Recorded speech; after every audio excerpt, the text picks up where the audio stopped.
The following podcast is a presentation of This Is Infamous. Listener discretion is advised.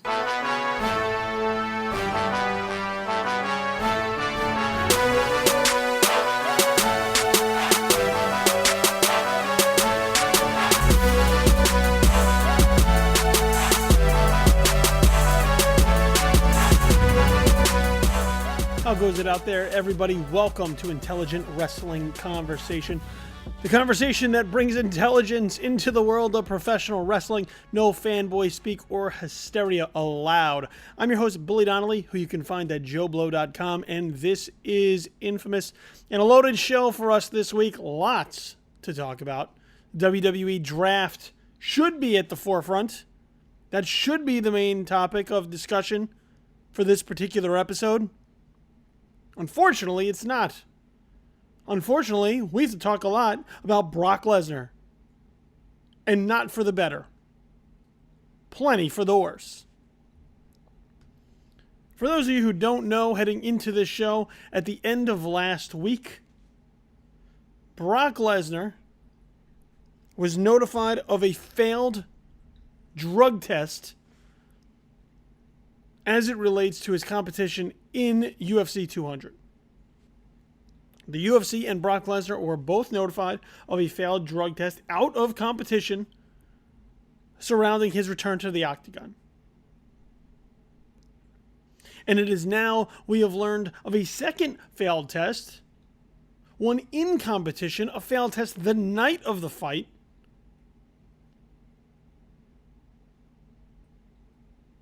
that once again now clouds the mystique of Brock Lesnar, the Beast Incarnate, the mayor of Suplex City, the Conqueror, the man who ended The Undertaker's undefeated streak at WrestleMania 30. And it's all bad, folks. There's not one shred of goodness in any of this. And what had looked like a win-win situation, as we talked about last week, what had looked like actually a win-win-win situation, looked like a win for Brock Lesnar, looked like a win for the UFC, looked like a win for the WWE, now has everybody looking horribly bad. Brock Lesnar looks horribly bad, with now 2 failed tests and facing almost certain suspension from the world of MMA. The UFC looks incredibly bad for having 2 main event fighters in very short time get popped for failed USADA testing, for doping. And the UFC looks even worse for having waived their usual protocol of having someone tested for months in advance before a fight when they return from retirement.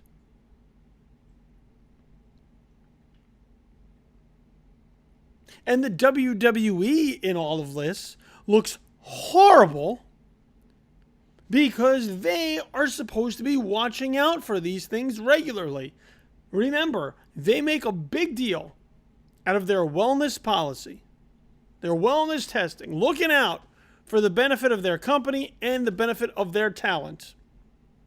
Roman Reigns just got popped for a violation of the wellness policy, and as a result has been sitting out the last 30 days before he returns at Battleground. And yet, right now, they remain silent on Brock Lesnar, who is scheduled to compete in the squared circle against Randy Orton in August at SummerSlam. In fact, the only statement that the WWE will even release is that Brock Lesnar has not competed in a WWE ring since WrestleMania 32, and is not scheduled to return until SummerSlam in August. I mean, that's the gist of it. Because I personally reached out to the WWE for a statement and what Brock Lesnar's failed USADA test means for Brock Lesnar's standing within the WWE and their wellness policy, and that is all that they had to say.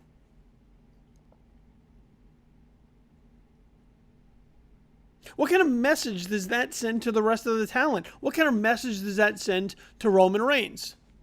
Because now there's sort of a discrepancy as to who exactly falls under the wellness policy.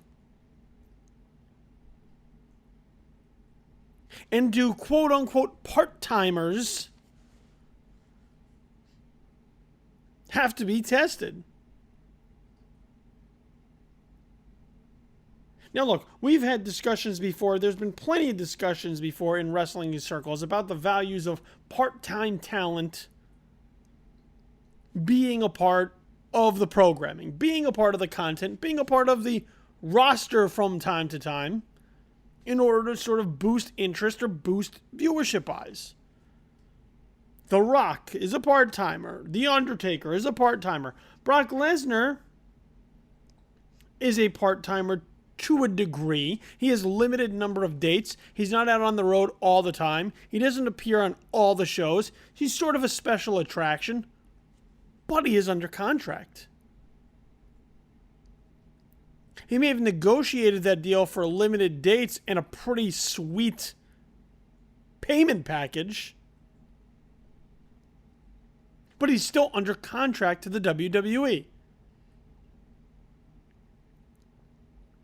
And you can't have people on your quote-unquote roster who then aren't subject to the wellness policy. Because then, what exactly is the wellness policy for? The wellness policy was essentially instituted by the WWE as a countermeasure to public outcry about what was happening to professional wrestlers. A number of people died way before their time as a result of certain terrible habits that were picked up on the road due to their profession. Part of it is also their personality. Some people are more susceptible to addiction. It is a disease in a number of ways. But the wellness policy is there to try to protect them or to try to incentivize them to get help.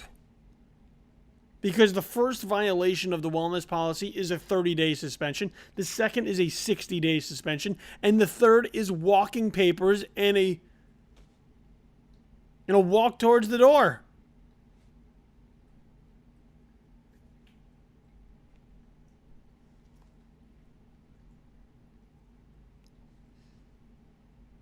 And so as a result, for the integrity of your company, to instill some sort of trust that you don't have people just running around doing whatever like they used to once back in the day,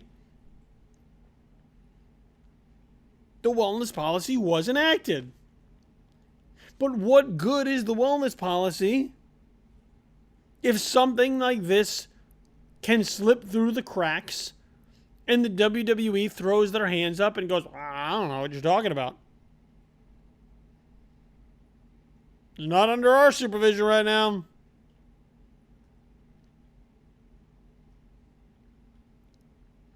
Brock Lesnar is most likely going to be hit with a 2-year suspension in the world of MMA. A 2-year suspension from the UFC. So we know, last week we had talked about this. Where is the ceiling for Brock Lesnar in the UFC? Will he fight again? How far can he take this? Will he be able to sustain a run of victories? Will he be able to challenge for a UFC title? Will he be able to defend a UFC title? What would that reign look like? And it turns out that the ceiling on Brock Lesnar's return to MMA are failed USADA tests. That's where that stops.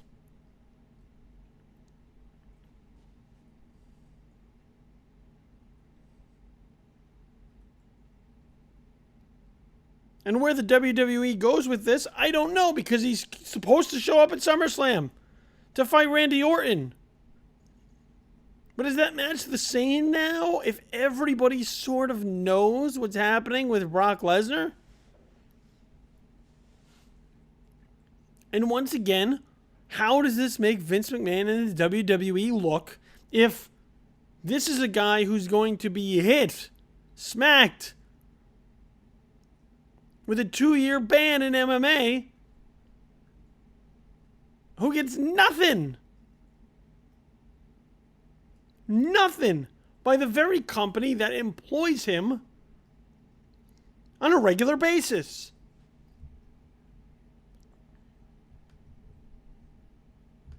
Look, I get it, he's not around all the time. That doesn't mean he's not getting paid. I guarantee you Brock Lesnar's getting paid even when he's sitting at home. I guarantee you those checks are still coming.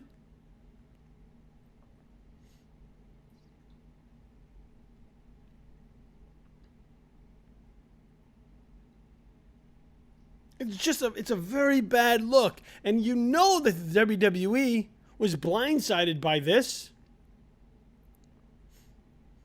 You had to know. Then when Vince McMahon allowed Brock Lesnar to go off and fight at UFC 200.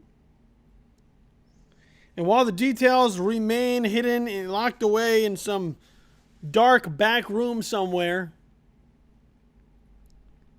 I think the pretty reasonable speculation on that was that Brock Lesnar had an itch to scratch, and in order to keep Brock Lesnar happy, as a member, a productive member of the roster, Vince McMahon said, go ahead, have my blessing. Go ahead and do it. But knowing the testing, knowing the USADA testing that awaited him, you had to know that when Brock Lesnar, Dana White, and Vince McMahon got into a room together to hammer this whole thing out, there had to be a conversation about the anti-doping tests. There had to be. There had to be a situation where they sat down, and they looked Brock Lesnar right in the eye, and they said, are you clean? Because if you're not, it's going to turn up.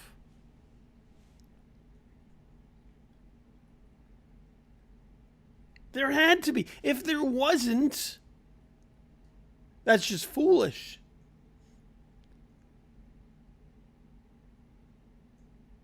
And if Brock Lesnar told them that he was clean, then he has now made everyone look like fools, including himself.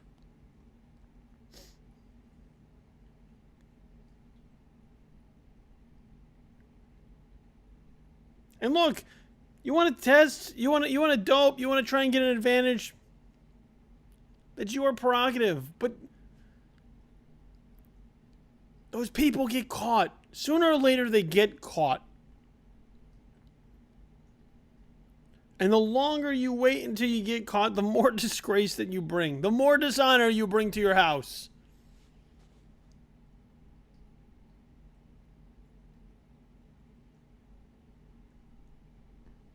And I'm glad that USADA was able to catch him. I'm glad that they were able to pop him with a positive test if he was in fact doping, if he in fact was cheating. But given that this is a wrestling show,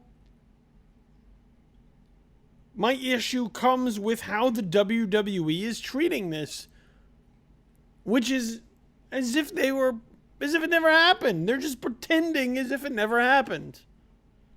One of their big draws for SummerSlam, they are just pretending that he didn't just test positively for performance-enhancing drugs of some sort or another as flagged by USADA. Because the double standard that now exists is horrible.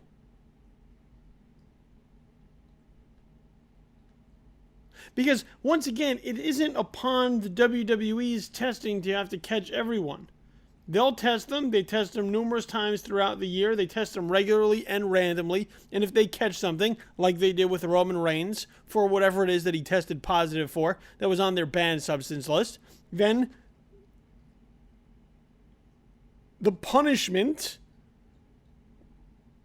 is set in motion. They punished Roman Reigns. They did it swiftly enough to their liking in order to get him to drop the belt first at Money in the Bank and then set up the pay-per-view main event for Battleground. And then they sent him home.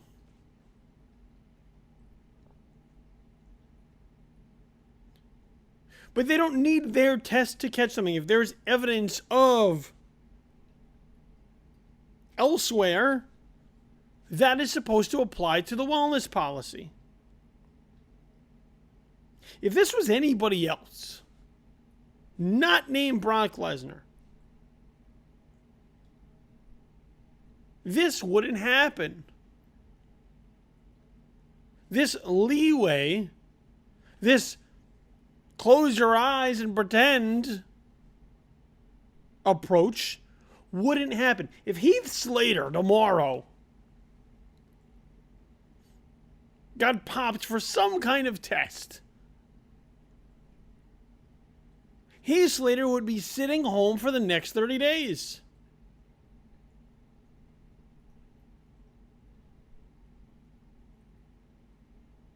Brock Lesnar is sitting home for the next 30 days anyway. Before SummerSlam. Maybe he'll appear along the way to help promote. Maybe he won't. But the fact that the WWE hasn't come out outwardly and suspended him for those 30 days as a result of the failed USADA test is a travesty.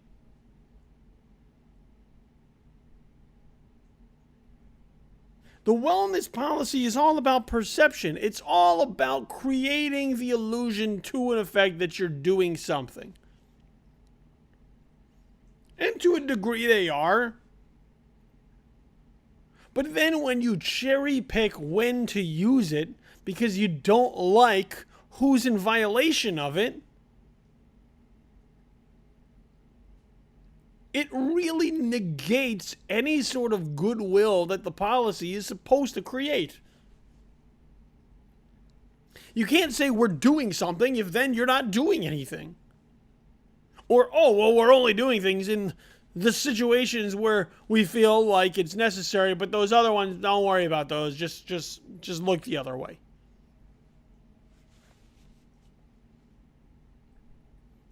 As the legendary Billy Jean said, fair is fair. If Roman Reigns gets popped, Brock Lesnar gets popped. If Roman Reigns gets suspended, Brock Lesnar gets suspended. If Heath Slater gets suspended, Brock Lesnar gets suspended.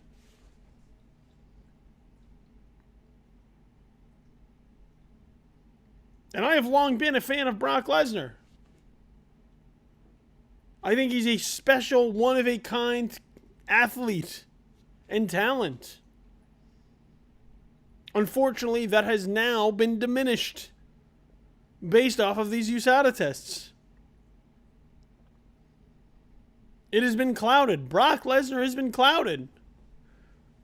And it is going to be impossible from this day forward to look at Brock Lesnar the same way again, knowing now what I know. That doesn't mean he's still not an incredible athlete. That doesn't mean he still can't do things in the ring unlike any other.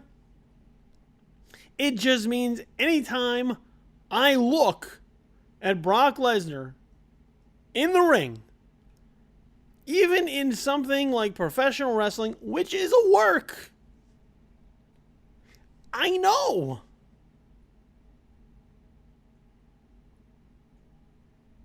I know what happened. You know, you look at baseball players, they serve their time and they come back, but you still know. And it still creates doubt every single time you see them. Are they still?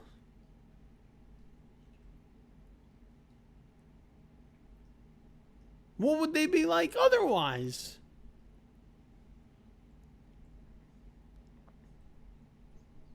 And remember, look, this is the work. Brock Lesnar doesn't necessarily need performance-enhancing drugs to compete in professional wrestling. It's a work.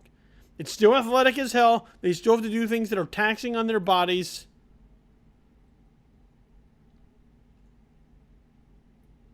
It's not like football or baseball where they are in legitimate competition. Not to excuse anybody who's cheating there either. But it just puts a giant question mark constantly around Brock Lesnar. And now it also puts a giant question mark around the wellness policy of the WWE. Because now anytime somebody in the future gets popped for something and is put on suspension, the automatic question is, but what about Brock Lesnar? And now you've completely kneecapped and undermined the thing you had that was supposed to be good, that has now been compromised and corrupted because you didn't want to do the hard thing. You didn't want to make the hard choice for a guy you had a lot riding on.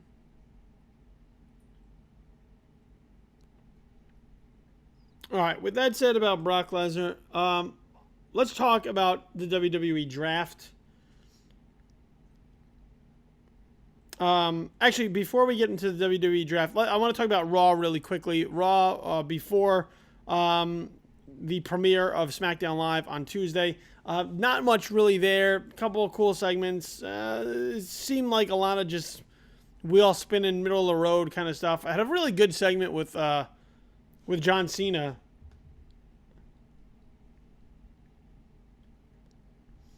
John Cena and Enzo Amore and Big Cass, as well as the New Day. Like a 15-minute opening promo between those guys as well as the Club and the Wyatt family. But there's one thing of particular note. So they named the GMs for Raw and SmackDown who are going to handle the regular business. For Shane, who will be the commissioner of SmackDown, and Stephanie McMahon, who will be the commissioner of Raw, as was laid out last week. So the GMs were named, with Mick Foley now being the GM of Raw, which I thought was an interesting way to bring Mick Foley back into the realm. But Daniel Bryan was announced as the GM of SmackDown Live, which I thought was really cool. It was kind of something that the WWE had spoiled on their own last week, or given out hints to through their own sort of mishandling of materials. But as a Daniel Bryan fan, as somebody who really embraced the Yes movement and really grew to love his underdog run to be the champion at WrestleMania 30, and who was heartbroken and saddened by the fact that due to his concussion history, he could not be medically cleared and was ultimately forced to retire. I felt really good about the fact that Daniel Bryan has now been able to find a second life in what he does, or in what he loves, beyond competing inside the ring. I was at the first round taping of the Cruiserweight Classic, which you can now see blocks of matches from on the WWE Network. But I was there when he came out to be introduced as one half of the commentator team alongside Mauro Ranallo. And how emotional Daniel Bryan was in that moment, getting the reaction that he did from the Full Sail Live crowd, the welcome that he received. You could tell that Daniel Bryan was genuinely touched by the love of the fans that was being shown to him. And you had to know that it was an incredibly difficult experience for him to come back and be this close to this thing that was his life for so long, his passion, his love. And you knew that it had to be a difficult decision when he was approached to do it. Because to be out there regularly, to watch people in the ring doing this thing that you're no longer allowed to do, it hurts. It hurts.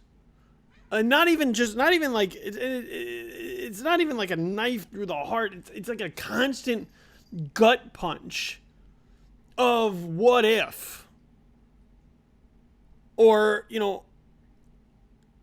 how things could have, should have, might have been in an alternate timeline. And so I saw that in him when he returned at the Cruiserweight Classic, and I once again saw that in him being introduced as the general manager of SmackDown Live, because the Cruiserweight Classic is a small thing.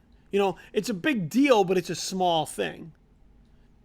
There's only, I think, 4 rounds of tapings, 4 rounds of wrestling, and as a result, 4 instances where he gets to throw himself into what the cruiserweights are doing as a part of this tournament. And with SmackDown Live, that's a much more regular gig. That is a weekly appearance, in addition to pay-per-view appearances or special event appearances, where Daniel Bryan is faced with this thing all the time.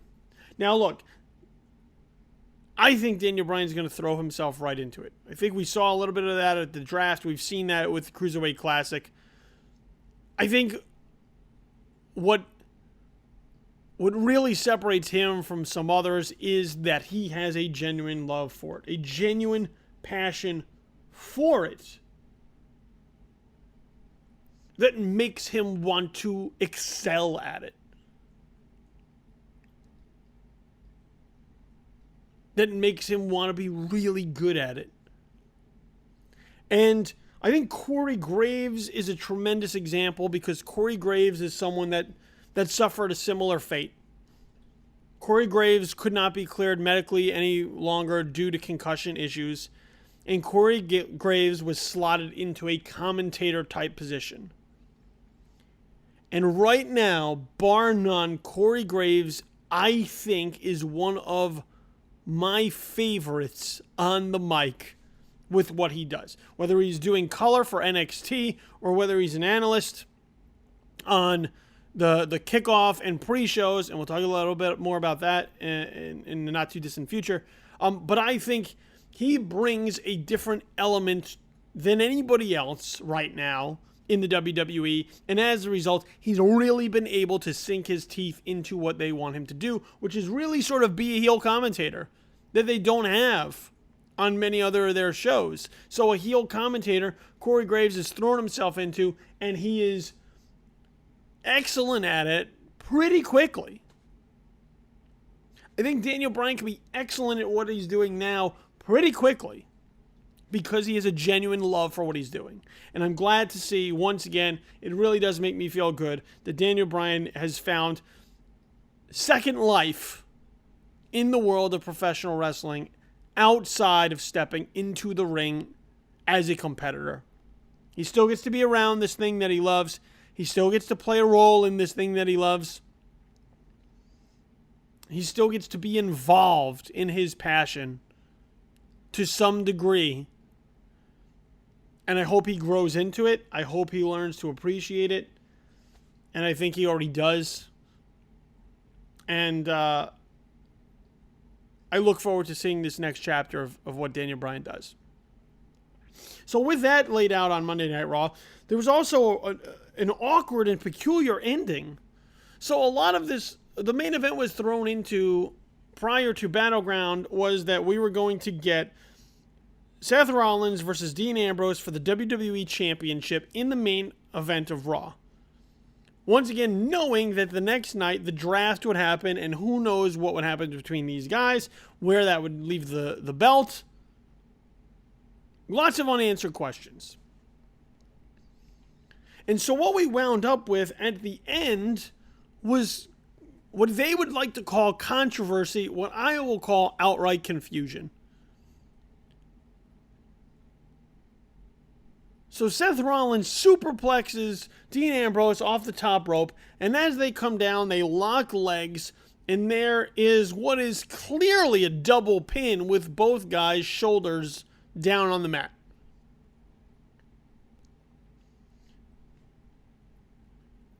And this follows a ref bump, so now there's all sorts of like, well, who's the winner? Who's the champion? How is this going to shake out? And Stephanie McMahon takes the mic and she declares that Seth Rollins is the winner and now your new WWE champion. And he takes the belt and he walks up the ramp and that's sort of it. And you're left confused as to, well, how did we arrive at this conclusion? Because there was no referee announcement. And what the WWE then proceeded to do was to go live on the WWE Network, completely unpromoted and unannounced, to show what the fallout was after Raw went off the air. But unless you happen to be looking at your Twitter feed at that exact moment to know any of this, you wouldn't have known anything.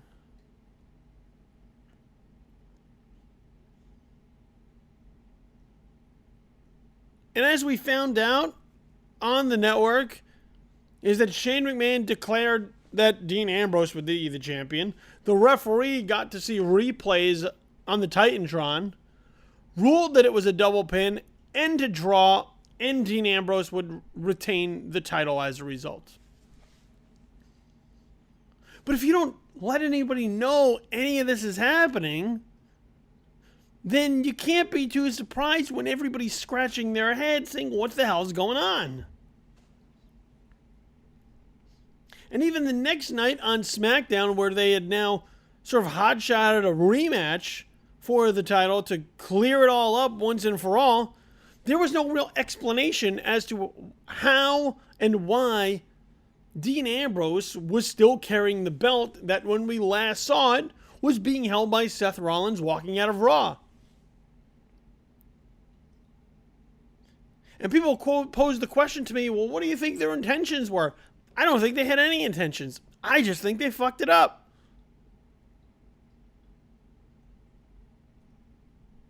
I think they screwed it up royally. Didn't realize they were screwing it up royally until after the fact. And then after the fact, tried to do nothing about calling attention to the fact that they screwed up. So even on SmackDown, it felt like it was all just a dream.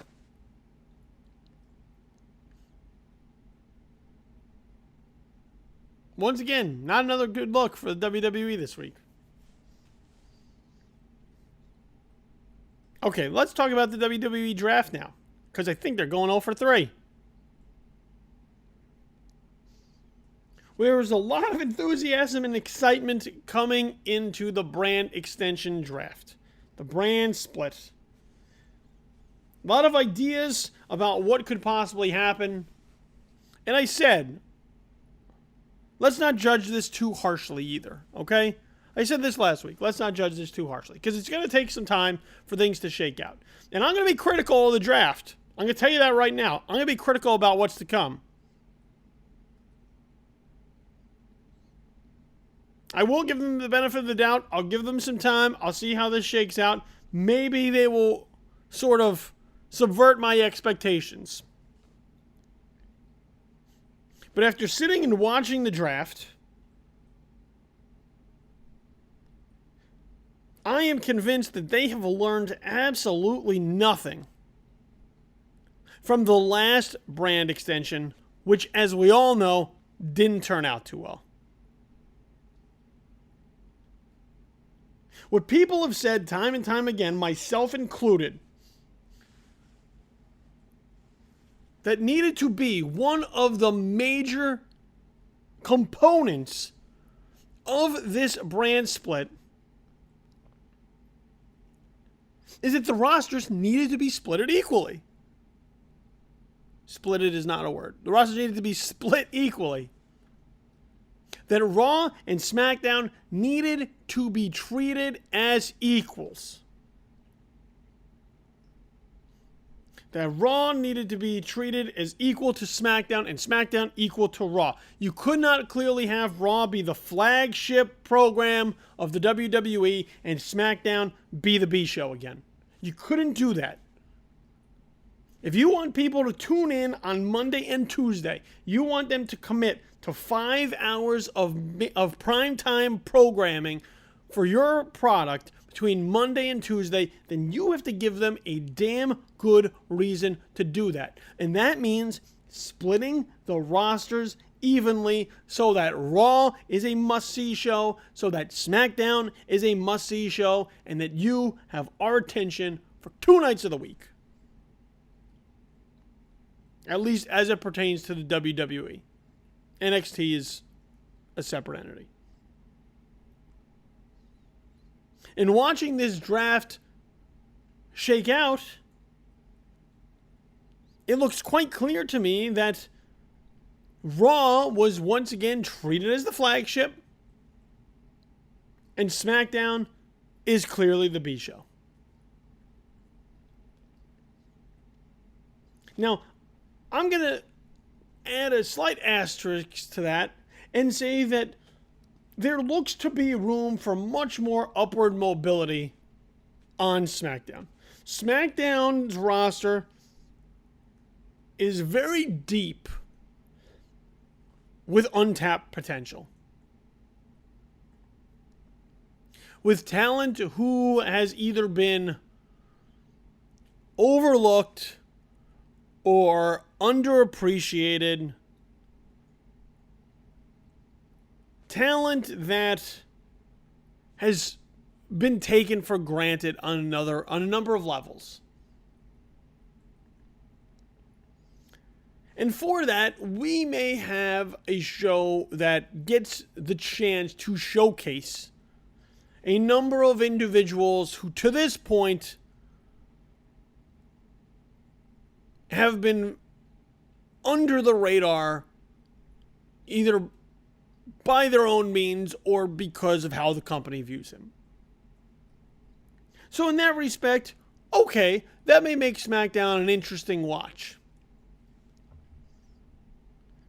But Raw has the star power. Raw has the tag team titles. Raw has the women's title. Raw has the United States title. And Raw also has what was announced as an exclusive cruiserweight division that I imagine the Cruiserweight Classic will crown a champion for. And then we will see talented individuals from the Cruiserweight Classic signed to compete regularly on Monday Night Raw. Now, I understand that there is a certain imbalance because Monday Night Raw is 3 hours and SmackDown is 2. And you cannot load up SmackDown too much because they only have 2 hours to tell their stories.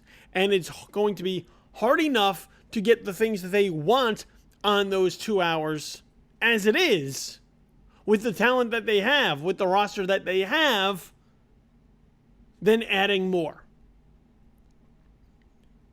But SmackDown was also sort of presented as the show that was going to be heavily focused on wrestling, on what happens in the ring. We were promised something that was going to look different, something that was going to feel different, something that could potentially be a true alternative to Monday Night Raw.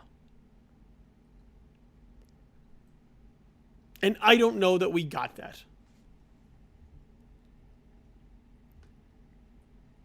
And look, let's pull up the roster, okay? Let's take a look. Because I think it's important to see sort of how this thing started. And it started out not too bad. Not too bad.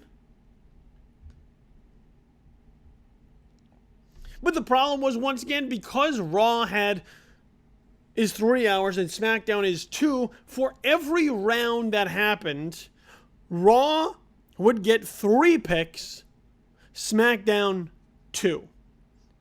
And in addition to that, every round, Raw would get the first pick in that round, which then led a lot to SmackDown following or catching up or copying sort of the strategy.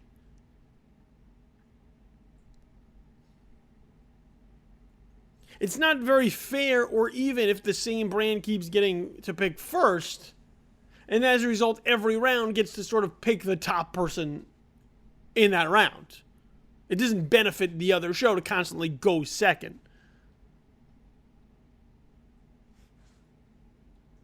So you look at Raw's first several picks. Let's just go to the first 3 rounds, okay? So you have Seth Rollins, main eventer, former WWE champion. Charlotte, the current women's champion. Finn Balor, the first NXT call-up. Roman Reigns, former WWE champion, who's once again a main eventer. Brock Lesnar, who should be suspended, but that's neither here nor there. And the WWE Tag Team Champions, The New Day. Followed by Sami Zayn, Sasha Banks, and Chris Jericho. Those are the first 9 picks of Monday Night Raw. So you go, okay, well, let's go over to SmackDown. Who are the first 6 picks? Remember, they only get 6 picks through those first 3 rounds. So Dean Ambrose, the current reigning WWE champion. Okay, that's first. Phenomenal AJ Styles, that's second. That's fine. John Cena, the franchise, number 3. Then you got Randy Orton returning. That's 4. That's pretty good first 2 rounds. Then the drop-off occurs. Bray Wyatt is there. Okay, they haven't done a lot. Once again, untapped potential. And then Becky Lynch. Now, I have no problem with Becky Lynch. I love Becky Lynch. I think Becky Lynch is a phenomenal talent. But there is clearly a drop-off between Charlotte and Sasha Banks and Becky Lynch. Now, I have no problem if you want to keep the women together. Maybe you want to commit the women to one brand. But what they've done is sort of split the women. I think there's only something like 6 women on each roster, which sort of creates 2 mini women's divisions. No real clarity as far as what happens with the women's title. And while SmackDown may, I think, be a little bit deeper in talent, Raw is more top-heavy with the star power. So the Raw's women division is Charlotte and Sasha Banks, and then you go Nia Jax being called up from NXT, Paige, who's a solid performer there. Then you have Summer Rae and Alicia Fox and Dana Brooke. So I think that's 7. And then you go over to SmackDown, and you have Becky Lynch, Natalya, Naomi, who'll be returning, Alexa Bliss, who I think is going to really surprise people when she gets called up, Ava Marie, who I think is going to be a tremendous heel, and Carmella. But once again, there's no star power there. The same thing is with the tag division. The New Day go to Monday Night Raw. Enzo and Big Cass go to Monday Night Raw. Luke Gallows and Carl Anderson, who happen to be on the same show as Finn Balor, so we'll see how that shapes out. They go to Monday Night Raw. Granted, the bottom half is a little bit weaker. The Golden Truth, weaker. The Dudley Boys, still solid, but, I've seen better days. And the Shining Stars. So once again, top heavy in your tag team division. And you go to SmackDown, their first tag team division is American Alpha, Gable and Jordan being called up from NXT. Then you have the Usos, who are sort of stale. The Ascension, who could use some new life for certain. Breezango and the Vaudevillains. Once again, no star power. Lots of potential there. Lots of potential. It's basically just the NXT tag team division from not too long ago, from different eras, thrown together, but no star power.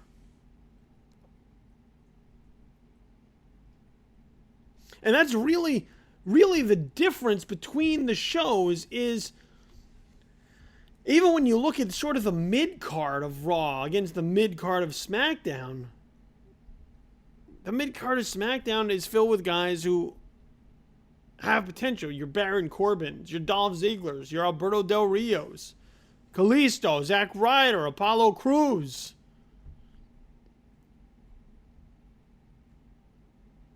But the mid-card, this is the mid-card of Monday Night Raw, has Kevin Owens in it, has Neville in it, has Cesaro in it.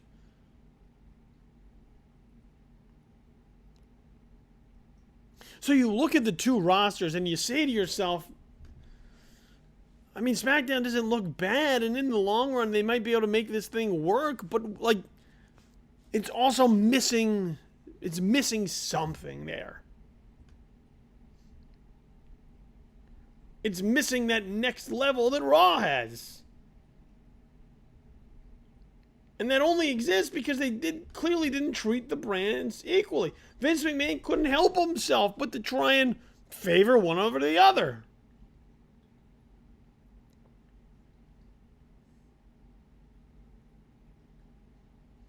And you look at somebody like a Kevin Owens or a Sami Zayn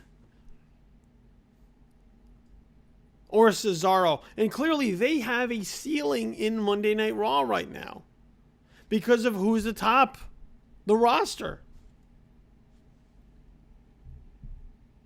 Granted, I would love to see Sami Zayn as a babyface main eventer.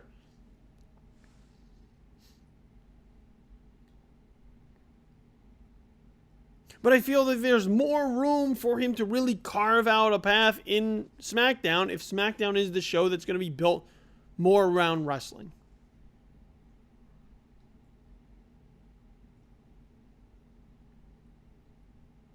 I also thought the presentation on SmackDown was sort of odd. I realized they wanted to put on SmackDown Live as sort of the draw to get people to tune into that program to watch the draft, but it was also awkward. Really, the best presentation that they had was on the WWE Network on their Draft Center, which was hosted by Renee Young, had Corey Graves, Lita, who's amazing as an analyst. I mean, truly great as an analyst, and Booker T. And as a result, they would have the picks there as well, so you didn't have to watch SmackDown. You could have gotten it from the WWE Network to find out what was happening with the draft. But then they also had interviews with those who were drafted to sort of get their perspective. And it wasn't always necessarily them in character either. A lot of it was sort of stripped down to get their feel on where they're going, what their brand looks like, what they hope the brand is going to accomplish. That is what the draft should have been. The draft should have taken place on like a Thursday, maybe even a Wednesday after NXT, to lure people to the network and do it as an actual draft. The way they had it, it was like 3 hours with like picks being split on SmackDown. Nobody gave a shit about the rest of SmackDown Live. It was just an afterthought on Tuesday. There were like matches thrown in, but like nobody cared. Everybody just wanted to know who was drafting. I was pulling double screens, so when the picks weren't announced, I actually tuned more into the Draft Center to see what was going on there than I did SmackDown. So I think they sort of dropped the ball there. There was a lot of potential to really make the draft something cool and interesting and unique and different, like any other professional sports organization's draft, but with a WWE spin on it, and instead they didn't quite capitalize. So I think the draft itself was all right. I mean, once again, by the Royal Rumble, we'll have a feel of like whether or not this is working well or not. But I think Raw is incredibly top heavy. I think SmackDown has some real potential, has some depth, but at the same time, just lacks the star power that Monday Night Raw does. And I get it. They got the champ over there. They got John Cena over there. AJ Styles is killing it right now. But then there's a clear drop-off. Or at least a drop-off in talent that they have managed to develop and establish.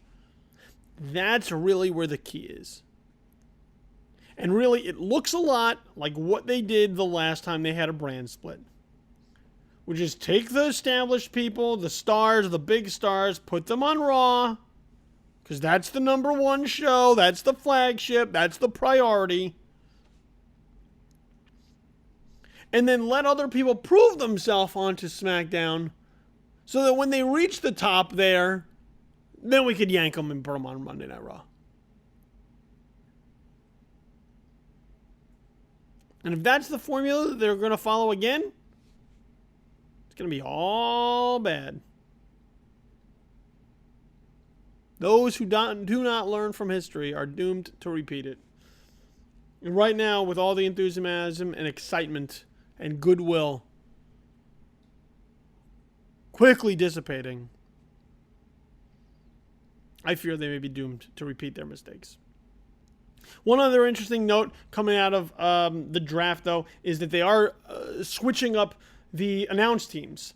So calling Monday Night Raw will be, Michael Cole will still be in the lead position, but he will now also be joined by Corey Graves, who will be sliding in, giving sort of a heel commentator feel to that, in addition to Byron Saxton. And JBL now shifts to SmackDown to work alongside Mauro Ranallo, who will still be their lead man, as well as David Otunga, who has been slotted into the SmackDown role since Jerry Lawler was previously suspended and has since been reinstated. As for Jerry Lawler, he will be now doing pre-show and kickoff analysis on those particular shows alongside Booker T and Renee Young, and I hope Lita, because she's fantastic at it. Tom Phillips will be calling both Superstars and the main event, with Corey Graves pairing up with him for Superstars, which means I imagine Superstars will be taped alongside Monday Night Raw. And the main event, we'll see Tom Phillips paired up with David Otunga, which means I imagine the main event will be paired up with tapings or live shows of SmackDown. No more tapings of SmackDown. So they'll just, I imagine, tape Superstars and the main event before both Raw and SmackDown actually go live on USA. So that's interesting. I think Graves brings sort of a nice snarkiness to it to kind of go alongside Michael Cole and maybe match him up as sort of the foil for the optimistic Byron Saxton. JBL, I'm not necessarily a fan of, but I think Mauro Ranallo might be able to sort of keep him in line with the way he calls things. I'm not a JBL fan. I was looking forward to SmackDown previously. I'm not as much as I was once before. And JBL now being on the show, that doesn't really do anything for me either. Look, Battleground is this weekend. It's coming up. Nobody cares about it. Nobody seems to care about it. All the focus has been on the WWE Draft. We have this triple threat match coming up for the WWE Championship with all three members of the Shield. Roman Reigns versus Seth Rollins versus Dean Ambrose, with the title hanging in the balance. Nobody seems to care. The Roman Reigns thing really threw a wrench into those plans. They haven't promoted it as heavily as they would have liked to because 1/3 of the match has been suspended. But even up and down the rest of the card, now a lot of this is futile because the very next night when Raw starts, some of these people will no longer be together. The club will no longer be together. John Cena and Enzo Amore and Big Cass will no longer be on the same show. There are some instances where they will be. Seth Rollins and Roman Reigns still going to be on the same show. Natalya and Becky Lynch still going to be on the same show. Sasha Banks and Charlotte still going to be on the same show, but there are other instances where they're not. The New Day and the Wyatts, not on the same show. So you look at sort of what's going on with Battleground, and you sort of scratch your head and you go, what does this all mean? Well, not a hell of a lot. So hopefully we'll get some good matches. Hopefully we'll get some good wrestling out of it. But as far as story-wise is concerned, not really. What happens with the WWE title? I think that might be interesting. There's a lot of questions as far as what happens with some of these titles. We know the U.S. title is now on Raw. That looks to be exclusive to that show. We know The Miz is on SmackDown, so the Intercontinental Championship looks to be on SmackDown. But what happens with the tag team titles? Are we getting a second tag team titles? Do we need a second tag team titles? What's going on with the women's title? Are we getting a second women's title? Do we need a second women's title? Lots of unanswered questions that the draft did not answer. So we'll see how this starts to shake out in the coming weeks. We'll talk about Battleground next week on the show. Not going to give my predictions because right now, kind of drafted out. And much like you, just not into it heading in. So with that said, I'm going to give you the go home. We'll get the hell out of here. Couple points of note, points of order before you split. Make sure you hit us up on all the social media accounts, okay? Those are very important. On Twitter, at the IWC Show. That's at the IWC Show, or the IWC Show. Every time we launch a brand new episode, we'll notify you there on that Twitter account, as well as some other interesting wrestling news as it comes to mind, columns and whatnot. So follow us at the IWC Show for all your wrestling needs. We'll try to fulfill them. At Tiz Infamous, T-I-S Infamous, at Tiz Infamous. That's the official Twitter for the mothership. This is Infamous, where you can find all the podcasts located. So, as well as other content normally as well. So make sure you follow at Tiz Infamous for all the conversations that you want to take part in that we launch into. And myself, at Infamous Kid, 2 Ds at the end, at Infamous Kid, for all my random ramblings and musings, my stream of consciousness from my brain to the written word in 140 characters or less, at Infamous Kid. Over on Facebook, 2 pages for you to like, facebook.com/tizinfamous and facebook.com/Billy the Kid. Make sure you like those pages. Take part in the comment threads. Take part in the discussion. Always some good people hanging around there with lots of interesting things to say. So get involved there on both of those pages, both mine as well as that of This Is Infamous. Podcasts can be found basically wherever podcasts can be found. So iTunes, Stitcher, Google Play, Blueberry, SoundCloud, you name it, we're out there. So whatever your preferred method of podcast gathering is, you can find Intelligent Wrestling Conversation. All we do is we ask that you subscribe, you'll like, or rate. Is it like, rate? Same thing. Any comment. Subscribe so the show is automatically brought to your device every single time we drop a new one for you, so that you don't have to go out of your way looking for it. And then rate and comment so you let us know if we're doing a good job. Let us know what you think of the show, how we're doing, and that also helps with the placement of the show on all of those models. And if you want to send me an email, theiwcshow@gmail.com. Comments and feedback and questions, always welcome. Read through every single email that we always get. So theiwcshow@gmail.com if you want to send me something person to person. All my regular work can be found at joblo.com as well as thisisinfamous.com. And, yeah, I think that's it. I think I'm going to get out of here now. So I'll see you back here next week for another intelligent wrestling conversation as I break down WWE Battleground. Hope you enjoyed the draft, but have yourself a pleasant, immediate future in the meantime. I've been your host, Billy Donnelly. Peace.